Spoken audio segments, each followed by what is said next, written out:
ஈரோடு மாவட்டம் பவானி ஆற்றங்கரையில் உள்ள குடியிருப்புகளை அகற்றுவதற்கு எதிர்ப்பு தெரிவித்து 100க்கும் மேற்பட்டோர் அந்தியூர் பிரிவு சாலையில் மறியலில் ஈடுபட்டுள்ளதால் பரபரப்பான சூழல் நிலவியது. அந்த காட்சிகளை பார்க்கலாம்.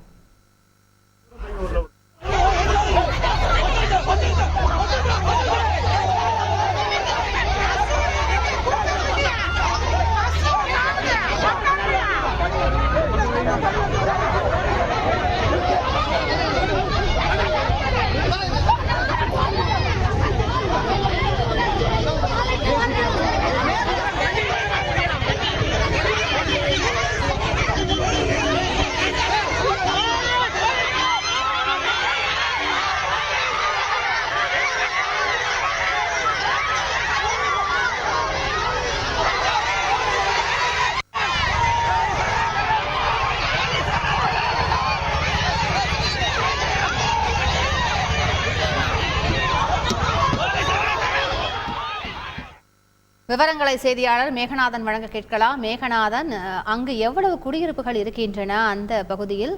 இதுக்கு என்ன காரணமாக சொல்லப்படுகிறது? விவரங்கள். வணக்கம். ஈரோடு மாவட்டம் பவானி நகராட்சிக்கு உட்பட்ட, அதாவது பவானி ஆற்றங்கரையோரத்தில் சுமாராக 133 குடியிருப்புகள் உள்ளன. இந்த குடியிருப்புகள் பார்த்தோம்னால் அவ்வப்போது பவானி ஆறு மற்றும் காவிரி ஆற்றில் ஏற்படும் வெள்ளப்பெருக்கின் போது குடியிருப்புகளை வெள்ள நீர் சூழ்ந்து அந்த பகுதியில் புறம்போக்கு நிலத்தில் ஆக்கிரமிப்பு செய்யப்பட்டு கட்டப்பட்டுள்ள குடியிருப்புகளை சேர்ந்தவர்கள் தற்காலிக முகாம்களில் தங்க வைக்கப்படுவதும் திரும்ப அவர்கள் வெள்ளம் வடிந்த பின்னர் அவர்களுடைய வீடுகளுக்கு செல்வதும் வாடிக்கையாக கடந்த 50 ஆண்டுகளுக்கு மேலாகவே உள்ளது.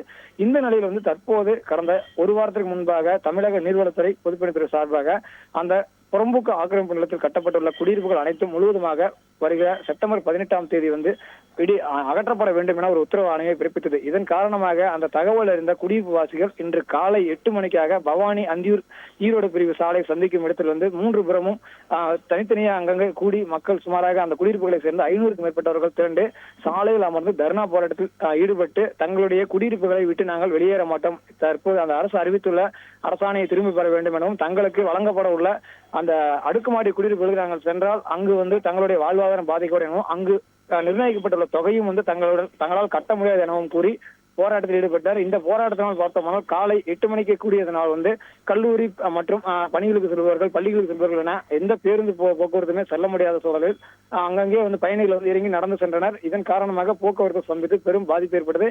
மறியலை கலைக்க பவானி போலீசார் முயன்ற போது போலீசார் மற்றும் பொதுமக்களிடையே கடும் வாக்குவாதம் ஏற்பட்டு தள்ளுமுள் ஏற்பட்டு போலீசாருக்கும் பொதுமக்களுக்கும் இடையே கடும் வாக்குவாதமானது நீடித்து சுமார் காலை 8 மணிக்கு தொடங்கிய மறியல் போராட்டமானது காலை 10 மணி வரை தொடர்ந்து நீடித்தது. ஒரு கட்டத்தில் போலீசார் மறியல் போராட்டத்தில் ஈடுபட்டவர்களை குண்டுக்கட்டாக தூக்கி வாகனங்கள் மூலமாக தனியார் திருமண மண்டபத்திற்கும் அருகில் உள்ள பவானி வட்டாட்சியர் அலுவலகத்திலும் கொண்டு சென்று தற்போது தற்காலிகமாக அடைத்து வைத்துள்ளனர். இவர்களுடைய முக்கிய கோரிக்கை என்பது தாங்கள் 80 ஆண்டு காலத்திற்கு மேலாக அந்த பகுதியில் வசித்து வருவதாகவும் அந்த பகுதியை விட்டு நாங்கள் வெளியேற மாட்டோம், தற்போது எப்படி வழங்கப்பட்டு வருகிறது அதே போல எங்களுக்கு நிவாரணம் கூட வேண்டாம் என கூறி தற்பொழுது அந்த போராட்டத்தை கையெடுத்து போராட்டத்தை நடத்தி வருகின்றனர். இவர்களுடைய இந்த போராட்டத்தின் காரணமாக பவானி நகர் பகுதி முழுவதுமாக போக்குவரத்து ஸ்தம்பித்ததுடன் இன்று பெரும் பரபரப்பு ஏற்பட்டுள்ளது. தொடர்ந்து பாதுகாப்பு பணிக்காக போலீசார் 100க்கும் மேற்பட்டோர் குவிக்கப்பட்டுள்ளதால் தொடர்ந்து பவானியில் பதற்றம் நீடித்து வருகிறது.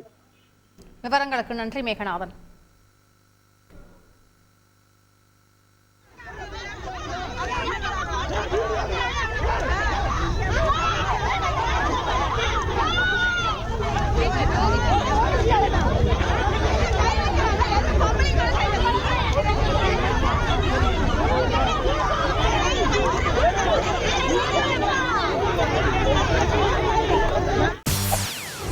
செய்திகளை உடனுக்குடன் தெரிந்து கொள்ள உடனே சப்ஸ்கிரைப் பண்ணுங்க.